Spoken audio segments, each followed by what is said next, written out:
This is Lisa Paris of rawbeats.com, and this is the beautiful Melissa Mango on my pillow. This is Pillow Talk, and we're here today at Melissa's house having fun. We made some tortilla soup.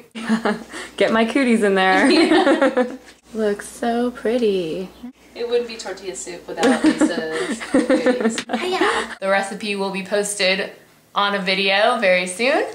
And I wanted to talk to you first, Melissa, about your book. That is amazing. I love your approach to raw food, and your book's called Melissa Mango's Green Cuisine. So do you want to talk a little bit? Yeah, I really like the book. I'm partial to the book because it's food, raw food that you can eat every day, not just when you feel like eating it. So I concentrate on less nuts or no nut dishes, less agave, less combined crazy stuff that kind of sits in your system too long. So yeah. So I imitate, like when we did the tortilla soup, we imitate flavors and textures, but how do we make it to where the body can actually digest it and really assimilate it? Yeah, it's just as damaging to the body to overload it with things that don't digest very easy, or too much fat, or too much, you know, the nut gut, so to speak. So I imagine you still do stuff with nuts. What's your approach there? Not combining too much, or? Yeah, I like to sprout them, and sometimes I supplement with seeds, sprouted seeds instead, or sometimes there's creative ways of not using nuts altogether. Imagine that. Nut-free. So what else have you been up to? I'm sure you've got a million amazing things going on. Yeah, well, I have a 3-month-old baby boy. Actually, he'll be 4 months. He's amazing. He's so cute. Like the kind of the cutest. He's sleeping right now. He's sleeping. We'll be quiet. But also I'm doing Melissa Mango's Green Cuisine, which is a delivery service in the Santa Cruz area. And we do catering, and we also getting ready to do a retreat at Eden Hot Springs, which is near Tempe or Phoenix, Arizona, and it's out in the middle of Apache sacred land.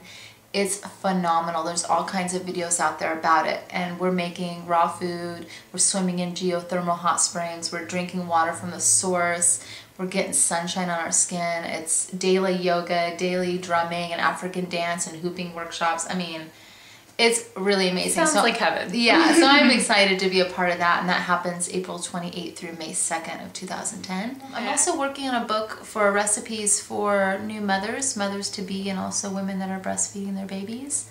You know, how to, you know, stay healthy and vibrant, have the energy to also exercise and be a mom, and really get the nutrition that you need. Having other contributors, other raw mamas, contributing to the recipe book, and so I'm really excited to be releasing that maybe in the fall. We'll see if we can get it done in time. Melissa and I were actually talking earlier just about some of her craving fluctuations during the different trimesters, which I've never thought about, but that's really interesting. It is interesting because even before I got pregnant and had Xavier is his name, I had this ideal of what a perfect pregnancy was and based it around raw food, and come to find out things do shift and things change, and so we write about that in the book as well. And it's good to really be real and make sure you're getting everything you need, and it's done with conscious care. It's not just, oh, I'm gonna eat 100% raw and that's it. There's other things to really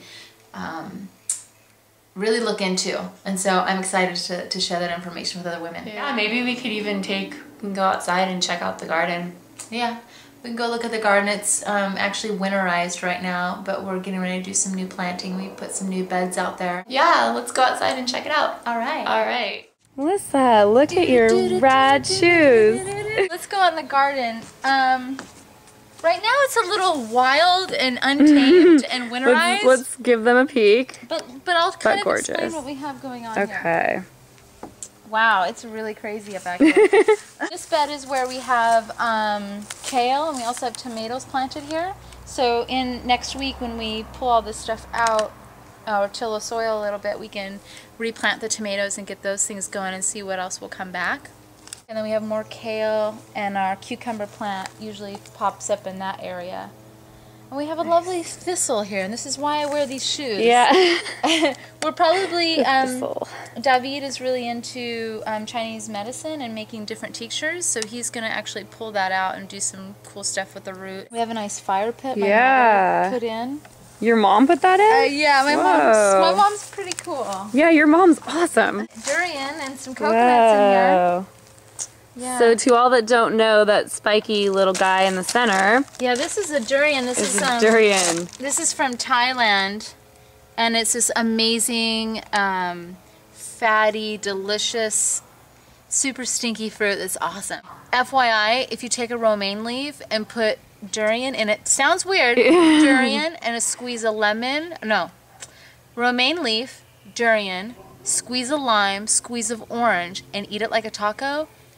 It's amazing. It sounds totally wacky, but they do that in Thailand, and it just kind of rounds out the fat and sugar. Yeah, it's awesome. I'm on it. Yes. And I've never shared that with anybody, by the way. Whoa. Does this boat sail the vegetable seas? It does, doesn't it? Mm-hmm. Oh, I forgot. We also have a patch over here that's our herb garden. This is all the wild greens, and they look like pesky weeds, but to someone who's really into live nutrition, there's so much amazing stuff in here. Like this is milkweed, and then we've also got some dandelion. Let me pick some for you. Like this. We just put maybe 4 or 5 of these into our smoothie. This is just kind of growing, and you look at it as nutrition instead of a pesky weed. You can get so much out of it, and just like, you know, put a banana with some water and like 6 of these guys, and you've got a meal that's so sustaining and so nutritious for you. Most chefs have a lot of equipment and a lot of jars. As you can see, we've got like, and this is maybe half of them. This is my favorite jar. Oh, which one's your favorite? Yeah. Oh. Because when you drink out of it, you see the little love mark. But we've got a lot of jars, and this is how we store our food instead of using plastic bags, which go into the landfill. So we like to reuse the jars and also drink out of them. And then my favorite part is having dual Vitamixes in one kitchen. The dueling Vitamixes. I like how you've utilized your stovetop. Yeah, this is, we don't really use burners. I mean, I do warm things up on this, and I also make tea and stuff. So I at least leave one, but I like having, this is a storage space. We've got a lot of wood and ceramic in the kitchen because it just feels better on the mouth. Is something that's not gonna mess with your field, you know. Try and experiment, like go without metal for, you know, a couple weeks, and then put a metal fork in your mouth, and it's just like it tastes really acidic and weird. So metal, yeah, wood is the way to go. Wood or ceramic is much sexier to eat off of. Melissa Mango's Kitchen. Yay, thanks for coming. Thanks for having us. It's been tasty.